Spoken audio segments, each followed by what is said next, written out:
G, kapag wala sa mood o bad trip yung babae mo habang magkasama kayo, okay, at hindi naman ikaw yung dahilan, o let's say, sabihin nating bago kayo magkita ay may nangyari, o kaya wala lang talaga siya sa mood, o sabihin nating baka nag-i-emotional lang siya dahil babae. Di ba, alam niyo naman na hormones ng babae, di ba, pagka umatake. So, kapag ganun siya, habang magkasama kayo, ang isang bagay na dapat na ginagawa mo bilang leader ng relasyon ay dapat hinuhulma o sabihin nating kinokontrol o minamanipula mo yung emosyon ng babae mo. Okay, kumbaga, kung bad trip siya habang magkasama kayo, para maging masaya yung pagsasama ninyo, dapat ikaw yung nagsi-step up o gumagawa ng paraan para mabago mo ulit yung nararamdaman niya, papunta dun sa emosyon na dapat na maramdaman niya para maging maganda yung performance niya sa iyo na makakatulong para maging masaya ka at maging masaya siya o kayong dalawa sa date nyo na iyon. Tandaan mo, ikaw ang leader. Okay? Huwag mong hintayin na siya yung gumawa ng paraan para lang maging masaya yung date ninyo habang nakita mo na nga na ganun yung mood niya. Okay? May times na shit test lang din yan. Okay? Pero kahit na shit testin niya kayo, okay, dapat gumawa ka pa rin ng paraan. Okay? Dahil kung ganyan kayong dalawa habang magkasama kayo, then ang mangyayari niyan for sure, yung performance niya ay hindi mo magugustuhan. So kung hindi magugustuhan yung performance niya at hindi magiging maganda yung mood ninyong dalawa, then yung date ninyo ay hindi magiging masaya. So kung hindi magiging masaya yung date ninyo, then tapon, 'di ba? Sayang 'yun. Tapos magmamarka pa yun sa utak ng babae, maaalala niya pa yun na ganun pala yung nararamdaman niya o ganun pala yung experience kapag kasama ka. So pwede pa siyang ma-turn off someday. So napakaraming downside niyan. Kaya napaka-importante na matuto kang mag-control o magdomina o mag-lead ng isang sitwasyon. Okay? Manipulahin mo kung kinakailangan. Kung kinakailangan na sabihin nating bumili ka ng o kumain kayo ng masarap na pagkain, kumain kayo ng masarap na pagkain. Okay? Pero sa totoo lang, ang pinaka-best na ipinapakain sa babae kapag wala siya sa mood o sabihin nating bad trip siya o sabihin nating bad vibes o hindi siya maganda kasama, kung nagsusungit o nag-aarte, okay, ang pinaka-best na ipakain dyan sa mga yan ay of course yung hindi yung ano mo, okay, isa rin yun, okay, pero sa totoo lang, ang pinaka-best ay of course walang iba kundi yung mga dessert o yung mga matatamis, lalo na yung mga tsokolate. Okay, malaki ang maitutulong ng sugar sa utak ng tao para maging maganda ulit yung mood niya. Okay, dahil nga nagre-release ito ng happy hormones o masayang chemical sa utak, okay, yung dopamine, okay, para maging masaya ulit sila. Okay, kumbaga para ma-make sure mo na ma-feel good siya para kapag ka, 'di ba, dumiskarte ka na para makuha mo naman yung gusto mo sa kanya, okay yung kalalabasan, okay?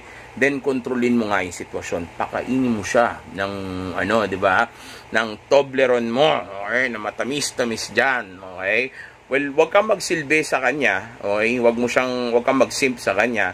Ang gusto ko lang gawin mo ay kung nakita mo nang wala sa mood yung babae mo, napaka-stupid naman nun kung sabihin nating nakita mo nang wala sa mood, hindi ka pa gumawa ng paraan para may ayos yung mood ninyo, di ba? Yung sitwasyon niyo. Well, tama lang, okay lang din na i-mirror mo yung ipinapakita niya sa iyo. O yung umaga, kung pagdating niya, tahimik siya o pinapakita niya o napaparamdam niya sa iyo na wala siya sa mood, okay lang din na gayahin mo lang din yung ginagawa niya. Kumbaga, tumahimik ka lang din, okay?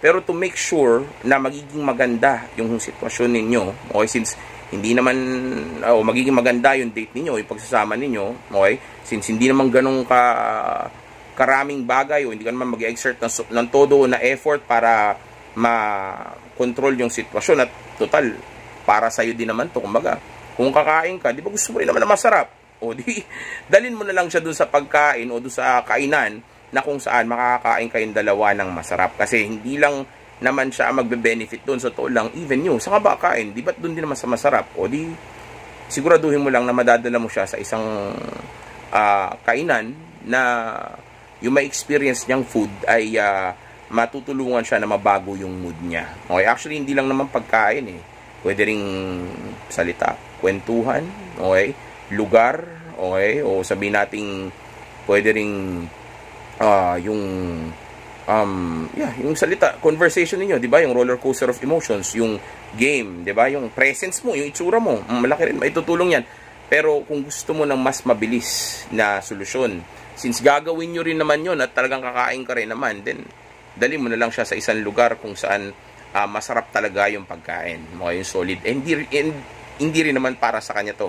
Hindi ka rin naman nagpapaka-beta-meal sim sa kanya o nagpapa-impress sa kanya. Kumbaga, ginagawa mo to para makuha mo yung high performance ng isang bagay sa mga oras na yun. Kumbaga, kung mag-ano ka, di ba, gagamit ka ng isang bagay, gusto mo makuha mo yung pinakamataas na performance o yung pinaka full performance ng gadget o ng bagay na ito. Di ba, kung pupunta ka sa isang hotel, mag-check-in ka, gusto mo syempre makuha yung pinaka magandang serbisyo na makukuha mo dito. So kung gusto mo, kung may ka-date ka, then of course, you have to make sure na kung ginamit mo na rin yung oras mo, pati pera mo, okay? Then make sure nga na magiging maganda yung performance nung kasama mo. Kumbaga, ikaw yung leader eh. Ikaw yung boss. Kondisyonin mo muna yung mga tao mo bago mo sila i-deploy sa trabaho. Okay? Motivational speech muna, kumbaga, pakita mo, ipaalala mo sa kanila yung mga bonus na pwede nila matanggap pag nag-perform sila na maayos, di ba? I-motivate mo muna, okay, bago niyo ipagpatuloy yung date. Kasi baka masayang yung date ninyo. Isipin mo, isang linggo kang busy, di ba? Ilang araw kang puro grind and purpose, tapos self-improvement, di ba? Kumbaga, nakatuto ka sa pag-abot mo sa tunay mong potensyal. Tapos minsan ka lang makikipag-date, tapos yung kasama pa nakasimangot, di ba? O wala sa mood, o sabihin nating galit sa mga moment na yon kasi nag-away sila ng nanay niya, di ba? O nga't nagigame mo na maayos, doon pa lang okay na eh. Kumbaga, habang magka-chat kayo, doon pa lang nagigame mo na siya. Kapag hindi kayo magkasama, nagigame mo na siya. Okay? Nung nakita ka niya, syempre, may mararamdaman na siya doon, kikiligin na siya, o gaganahan na siya, okay? Pero, nandun na tayo, pero syempre, may impact pa rin yung pwedeng nangyari sa kanya sa mga oras na yun, o pinagdadaanan niyang problema sa mga oras na yun. Maaring 1 linggo na siya may problema, o 1 buong buwan na. O kaya, yun nga, good mood naman sana siya, kasi nagigame mo naman siya ng maayos. Kaso bago siya umalis, minura naman siya ng nanay niya, o nag-away sila ng kapatid niya, di ba? O may nakaaway siya sa labas, di ba? Kaya bad mood siya. And pag bad mood ang babae, tapos gusto mong may mangyari sa inyo, o magsilbi siya sa iyo, napaka-imposible na magiging maganda yung performance na yun sa mga moment na wala siya sa mood. Baka wala pang mangyari sa inyo. Kasi nga, wala siya sa mood. Okay? So, kahit na anong gawin mo, kahit na ano pang galing ng kamay mo, bibig mo, sabihin nating diskarte mo, okay? Kung wala sa mood yung babae at hindi ganun kaganda yung pakiramdam niya, mahihirapan ka. Pero pwede pa rin. Okay? So, kung gusto mo na easy way, total naman, lalabas din kayo. Total naman, kakain ka rin naman, di ba? So, why not? Dali mo na lang sa isang lugar kung saan may masarap na pagkain. O kaya, bumili ka ng dessert. Okay, bumili ka ng dessert para sa inyong dalawa o something na matamis. Let's say, chocolate bar. Okay na yun, Toblerone. Okay, Toblerone na may lumalabas na milk na di ba, na sauce. Oh, milk sauce. Shout out YouTube, di ba? So, subo mo sa kanya yung Toblerone mo, di ba? Kaya mong enjoy niya yung puting, dagta o gatas na lumalabas sa Toblerone mo. Okay, Toblerone ha, Toblerone. Okay? Tsaka na yung iniisip nyo na gusto ninyo. Alam kong gusto nyo ring isubo yun, pero mangyayari yun kung gagawin nyo nga ito. Okay, dahil kung hindi nyo gagawin to at wala sa mood yan, pwedeng i-decline yan, pwedeng wala siya sa mood. Pero pwede rin mangyari yung gusto mo. Okay, yun nga lang, hindi ganun kaganda yung performance niya. Okay? So,